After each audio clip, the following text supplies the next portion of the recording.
취임식 당일 연설에서 중국에 대해 딱 한 번만 거론하면서 이 부드러운 화법을 구사했던 도널드 트럼프 미 대통령이 취임 이틀째 중국에 대한 관세 부과를 예고하는 등 강경 모드로 접어드는 모습을 보이고 있어서 중국이 긴장하고 있습니다.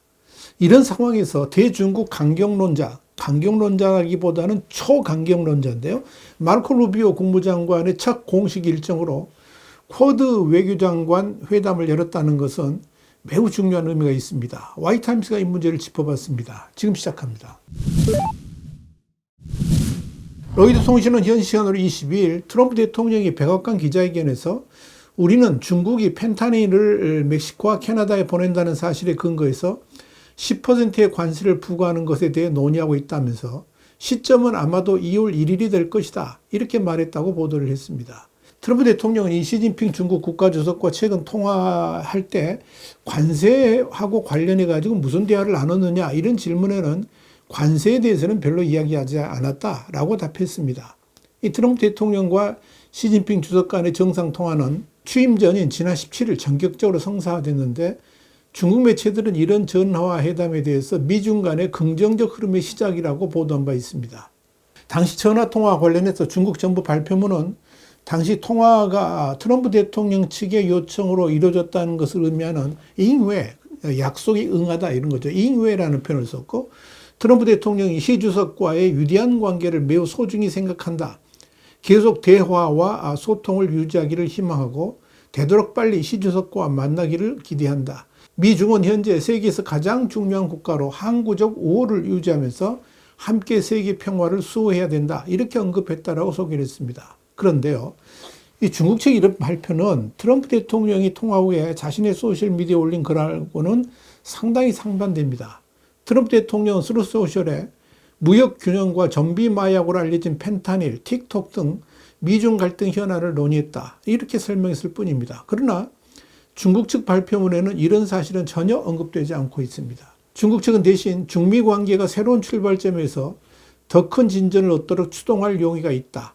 양국 사이에는 광범위한 공동이익과 드넓은 협력 공간이 있어서 파트너, 친구가 될 수 있고 상호 성취와 공동 번역으로 양국과 세계를 이롭게 할 수 있다. 이런 시 주석의 긍정적 언급만 상세하게 나열했을 뿐입니다.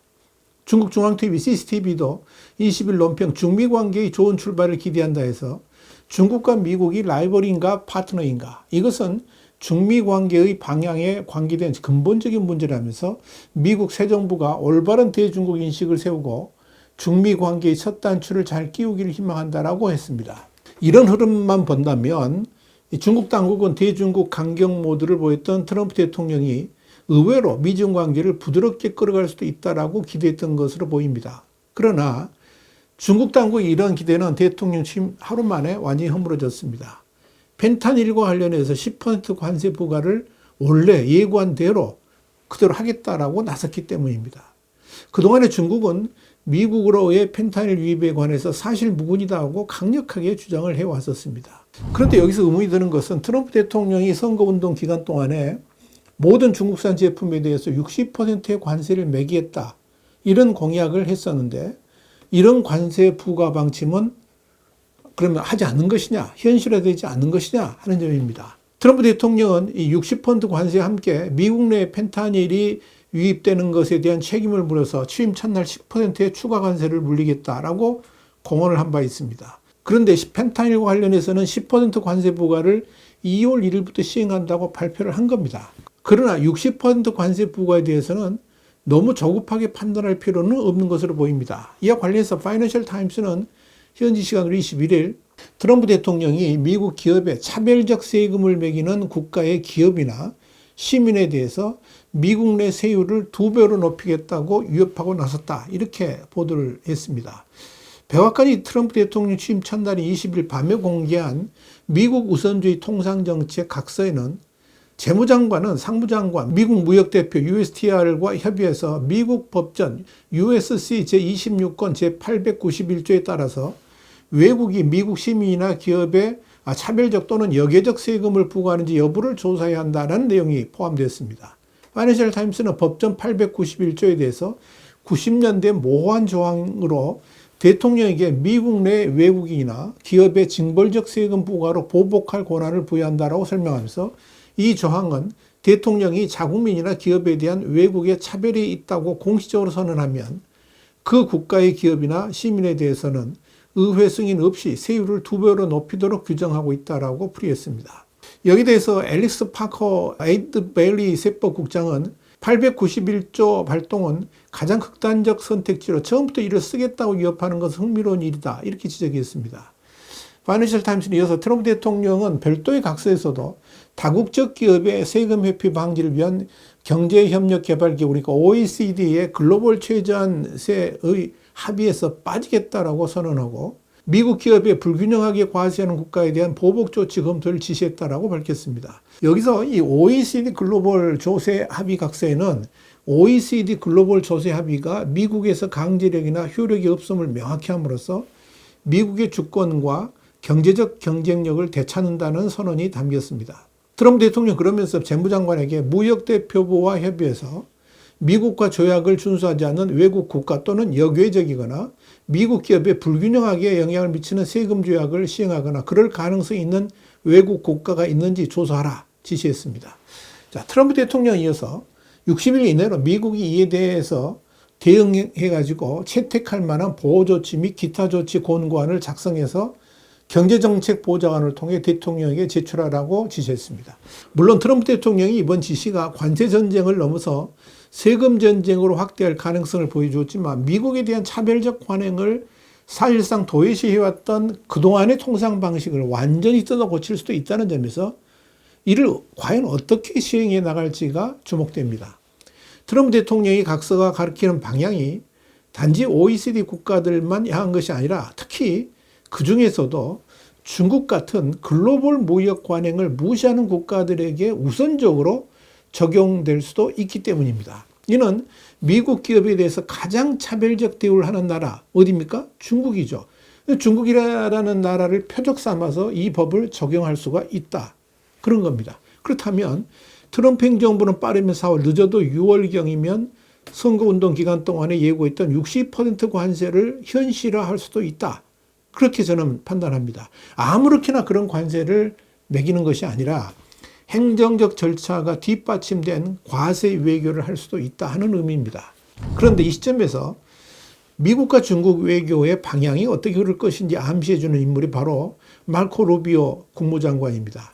트럼프 대통령이 취임 후에 100일 안에 미중 정상회담을 가질 수도 있다는 보도가 나오면서 일면 미중 간의 분위기가 해빙 무드로 갈 수도 있다. 이런 전망이 나옵니다만은 정작 미국의 외교를 이끌어갈 마르코 루비오 국무장관의 행보는 이와 매우 상반된 모습을 보이고 있어서 주목되고 있습니다.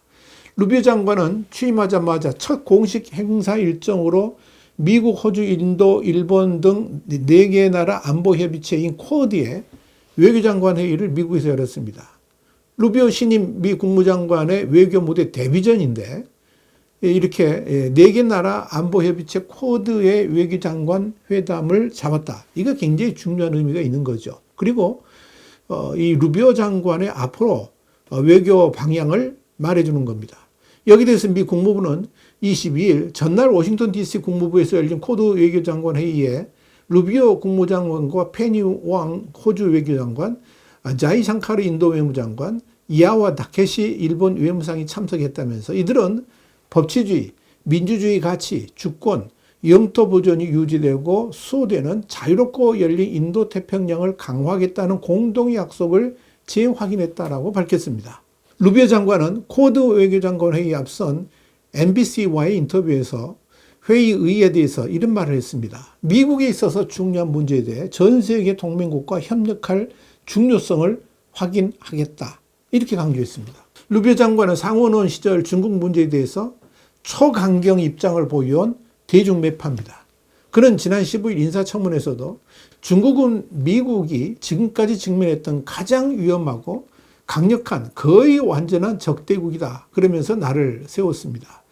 여기에 대해서 미국의 소리 VOA는 현지 시간 16일 루비오 지명자는 중국이 거짓말과 사기, 해킹, 지휘 절도를 통해서 글로벌 초강대국을 달성했다라고 말했다. 그러면서 마르코는 미국이 정책 변화를 채택하지 않는다면 중국은 21세기 미국 번영의 가장 큰 위협으로 남을 것이라고 경고했다.